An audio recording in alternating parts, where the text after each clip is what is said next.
Well, when I was younger and growing up, I wouldn't have been voted by any class that I can think of as most likely to succeed. I would have been voted as most likely to get arrested or end up in the funny farm or something. I'm Craig Hall, and I'm a very lucky guy. When he imagined his life, 10-year-old Craig Hall could have never dreamed this. A life lived developing magnificent real estate, collecting a wide-ranging collection of art, authoring 7 books, working and living in beautiful locations, adventuring to far-off places, truly living the American dream. Well, I had an unusual childhood because I had a form of epilepsy that you outgrow around age 13. But it's treated, or at least it used to be, with phenobarbital, which is a depressant drug. And so that adversely affected my ability to learn, my ability to communicate. When I did go off of the drug, I started to change in many, many regards. I started what I call my first adult business when I was 18, just turning 18. And that's actually the company that I have today. Craig's version of the American dream all started in the 1960s. It started with a rent strike involving students of the University of Michigan and the landlords in Ann Arbor. It started with $4,000, money Craig had earned and saved as a kid. No silver spoon here. So what my theory was to prove you could be a good guy landlord. And I bought my first building with that in mind, and had every intent that I would do it for no more than 2 years, and then I would get onto something more realistic and useful, like being a social worker. That was actually what I wanted to be. Finally, by the time I was 20, I had about 30 properties. So I quit college. I actually met Craig after I joined the Hall Group, so I started with the company in 1980. I was a staff accountant at the time, so I was hired by the controller and didn't know Craig actually at the time.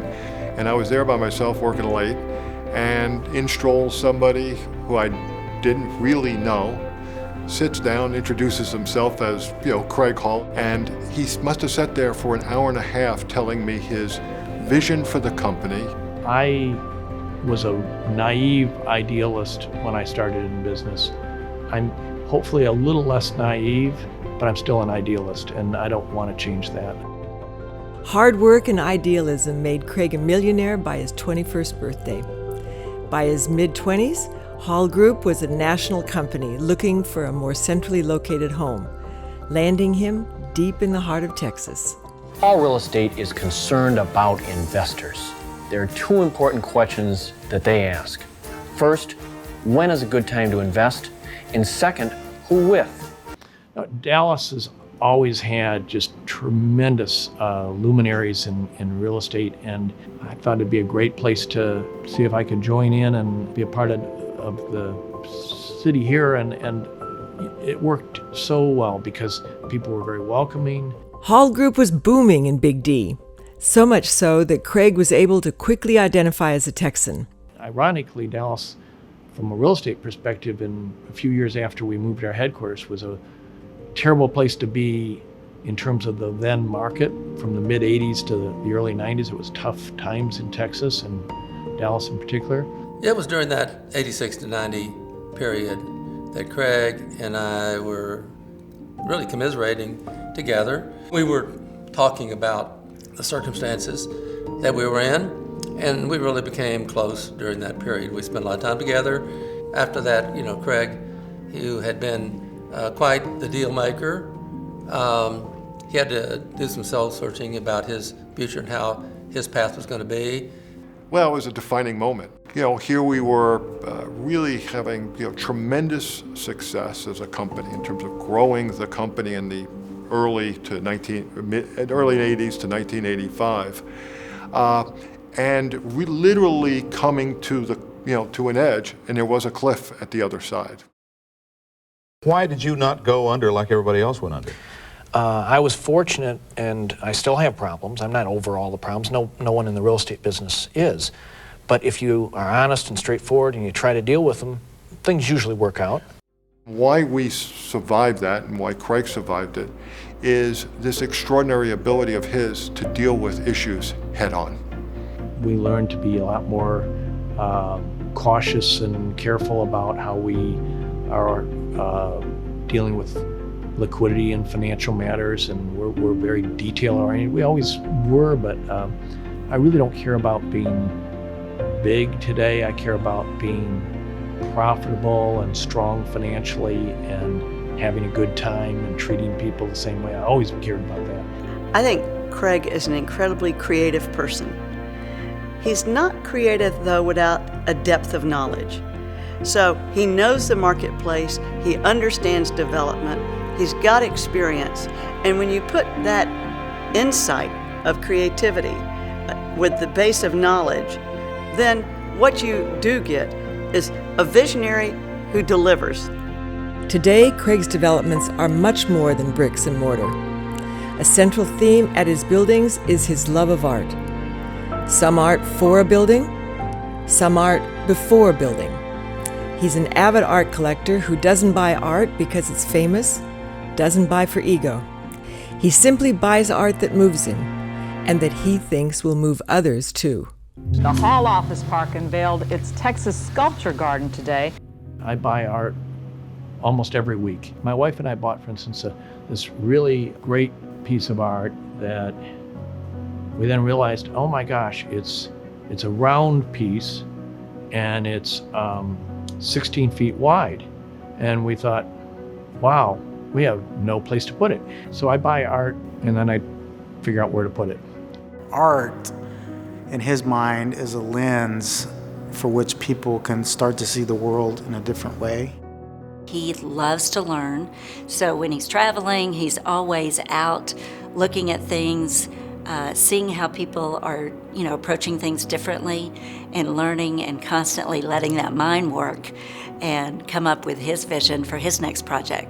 What he did, for Hall Office Park, it's really, kind of a museum. And you see so many different pieces of art everywhere. If you go into any building, you see art in the building.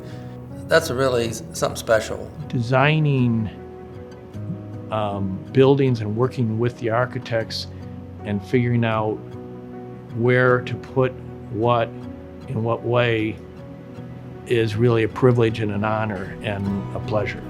But more than an artist, it's entrepreneurship that's in Craig's DNA. After my service as U.S. Ambassador to Austria, where for 4 years Craig patiently watched Hall from afar, we returned to the U.S. with a bang. In the early 2000s, Hall Group greatly expanded its North Texas portfolio. Meanwhile, Craig shared his love for entrepreneurship and my love for wine, and Hall Wines was born. Now let's visit a Napa Valley home owned by a couple who've conquered both the worlds of politics and business, but found their true calling making wine.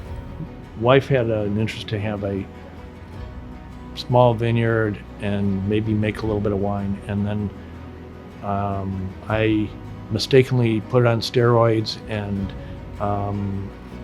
together we've really enjoyed building a wine business. We sell wine all over the world, and we have 5 retail locations right now, 3 wineries. Entrepreneur. I think I think Craig defines himself, as an entrepreneur. You said, what do you do, Craig?